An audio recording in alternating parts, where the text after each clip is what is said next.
Friends, ఇప్పుడే అందిన వార్త. కేంద్రం సంచలన నిర్ణయం.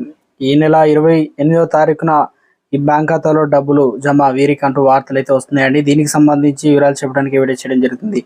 చాలా మంది వీడియోస్ ఉన్నారు కానీ సబ్స్క్రైబ్ చేసుకోవడం మర్చిపోతున్నారండి. దయచేసి ఈ ఛానల్ సబ్స్క్రైబ్ చేసుకొని బెల్ ఐకాన్ ఆల్ పైన ట్యాప్ చేయండి. ఇటువంటి ఇంపార్టెంట్ ఇన్ఫర్మేషన్ మిస్ అవ్వకుండా మీ ఫోన్లో నోటిఫికేషన్ రూపంలో వస్తుందండి. చాలా మంది చూస్తున్నారు కానీ మీరు లైక్ చేయడం మర్చిపోతున్నారండి. దయచేసి లైక్ చేయండి. ఇన్ఫర్మేషన్ అందరికీ కూడా తెలుస్తుంది.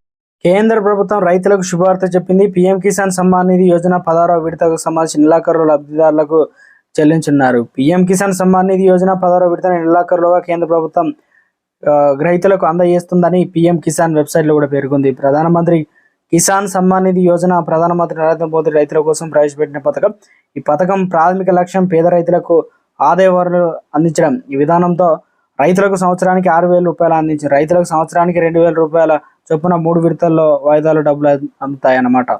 ఆ సొమ్ము నేరుగా రైతు బ్యాంక్ ఖాతాలో జమ అవుతుంది.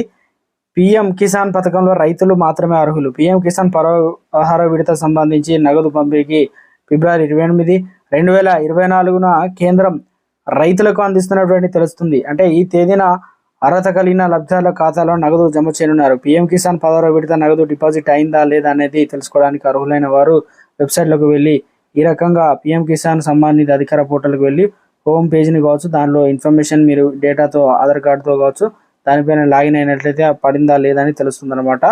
ఇక గతంలో ఎంతమందికి వేసింది అనేది కూడా క్లియర్గా ఇచ్చారు. నవంబర్ 15, 2023న ప్రధానమంత్రి నరేంద్ర మోదీ 8 కోట్ల మంది రైతులకు 18,000 కోట్ల విలువైన ప్రధానమంత్రి కిసాన్ సమ్మాన్ నిధి ఫండ్ ఏదైతే ఉందో పథకం కింద 15వ విడత అయితే డబ్బులు అయితే పంపిణీ చేశారు. ఇప్పటికీ తెలంగాణలో ఏఈఓ గారు కూడా క్లియర్గా చెప్పారన్నమాట. ఈ నెలాఖరు చివరిలో డబ్బులు కూడా జమ అవుతాయని.